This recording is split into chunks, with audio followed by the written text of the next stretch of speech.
looloo tax mu tuddee ko le dialogue de la honte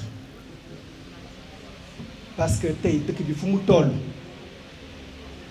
à quelques mois wala à quelques jours de la Tabaski avec la situation économique de ce pays nit yi mun ñu paas mun ñu jënd xar au lieu ñu waxtaan ci économie Sénégal certaines personnes ont décidé d'aller parler de politique loolu rus naa ko def te gëm naa tamit looloo tax ñi teew fii tamit parce que rus nañu loolu su weesoo loolu depuis 2021 notre nation est prise en otage par la politique.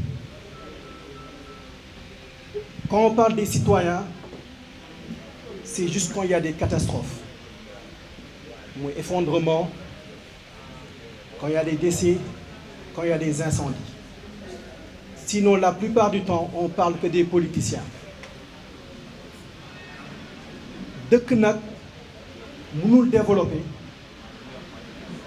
tant que la population n'est pas au centre. Je pense qu'aujourd'hui, on ne refuse pas le dialogue parce que lu ñuy def nii dialogue la mais thème bi nañu d'accord te lu ñu def nii mooy yoon parce que l'humain, le Sénégalais doit être au centre. Su may wax ne le Sénégalais doit être au centre, on doit parler de innovation, on doit parler de création d'emplois, on doit parler de sécurité, on doit parler d'éducation. L'éducation est à la base du développement parce que dëkk boo xam ne la population n'est pas éduquée, cette population est difficilement employable. C'est très difficile. C'est pas impossible, mais c'est difficile. Tey avec un taux d'analphabétisation de 57,7%, c'est difficile pour les Sénégalais ou pour les créateurs d'emplois. Léegi nag suñu ñëwee si wàllum liggéey parce que looloo tax ma ñëw fi nee naa dëkk suñu bëggee développer il faut nit yi am liggéey te liggéey boo xam ne da nga si gis seen bopp mais tey les créateurs d'emplois souffrent danoo sonn parce que mënoo nekk si réew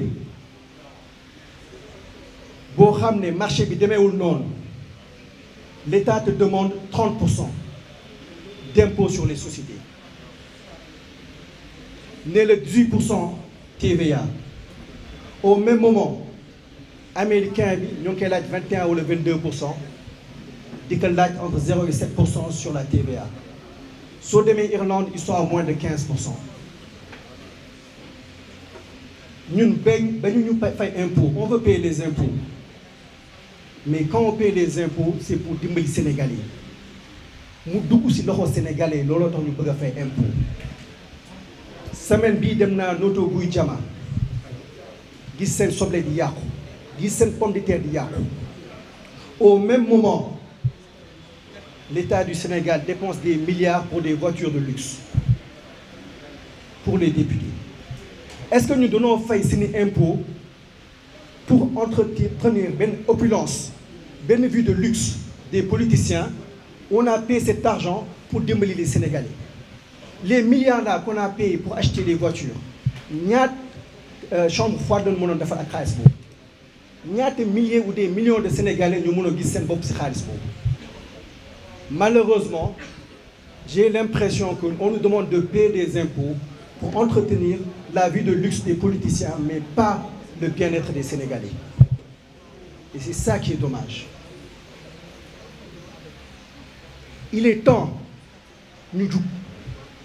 Je pense que depuis 1960 jusqu'à présent, on a donné ce pays à des fonctionnaires. ngeen baal ma nag fi nekk fonctionnaire. Mais il est temps de donner ça aux hommes d'affaires. ñoo xam ne li jëndee xaalis dafa jot parce qu'à chaque fois on fait la même erreur. Il y a des gens qui nous promettent la rupture mais quand ils viennent c'est le train de vie de l'État qui augmente. C'est les politiciens qui étaient pauvres qui deviennent riches. Les gens maintenant suñu duggee ci politique c'est pas pour aider le peuple mais c'est pour devenir riche ou avoir vraiment une vie de luxe. C'est dommage pour ce pays.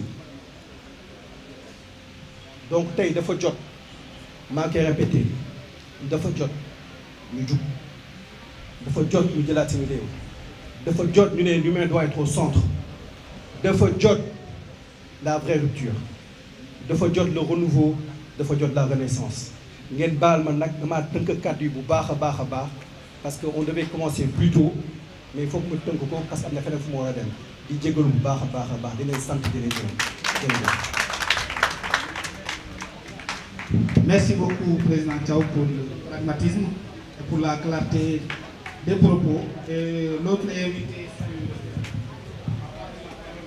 Louis-Christophe Thion, un enseignant de formation syndicaliste très pertinent, un homme très pertinent, et puis qui est toujours à côté de ses confrères. Il va revenir sur le syndicalisme dans le secteur éducatif et faire une analyse sur les difficultés qu'on rencontre sur ce secteur. Monsieur Thion, bonjour. Vous avez 5 minutes. Seule la lutte libère. Vous avez vraiment 5 minutes. Seule la lutte libère. Seule la lutte libère. xeex képp amul leneen Pastef dafa xeex jël pouvoir bëgg a kon ne di xeex di néewal doole askan wi di néewal doole ñi nga xam ne bokkuñu gis-gis bokkuñu xalaat bokkuñu fu ñu jëm ak moom tële mënoo dem bëggoo dem fas yéenewoo dem xamoo foo jëm réer nga bëgg a toroxal askan wi toroxal ay got di leen jiiñ loo xam ne defuñu ko dama ni taxaw temm dafa jot il faut que nous soyons debout forts unis pour faire face à ce régime-là. Ce régime est un régime inaptocrate, est un régime incompétent, incapable.